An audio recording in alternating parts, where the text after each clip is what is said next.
Hi vlog, I'm gonna go out today and so ayan, kaya po tayo nag-aayos courtesy sa mga budol ng BLK Cosmetics.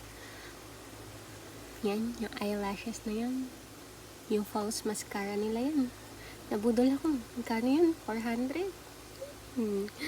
Tapos yung color adapt na lip and cheek oil nila, yun yung nasa lips ko. And then yung sheer sunscreen na 800. Ayan, nasa pagbumuka ko na. Ewan ko lang kung may nagbago ba, but yeah, flaunt natin kasi mahal. In fairness, maganda naman yung sa yung sa mascara.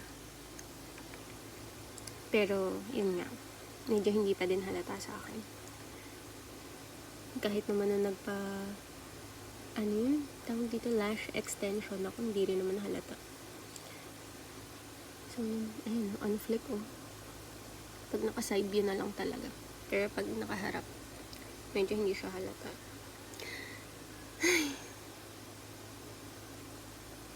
I'm happy today. And mamaya magkikita-kita kami ng mga college besties. So yeah.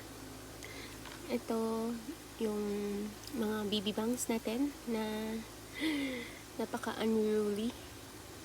Yan. Tinry natin siyang iganyan because parang medyo mukha naman siyang maayos, diba?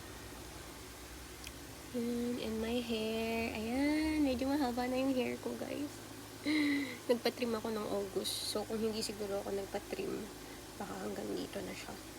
But then again, mahaba na siya. I'm so happy. Ngayon na lang ulit ako nagpahaba ng hair. Because this is a preparation for me being a bridesmaid on one of my best friend's wedding. Yeah. So, yeah.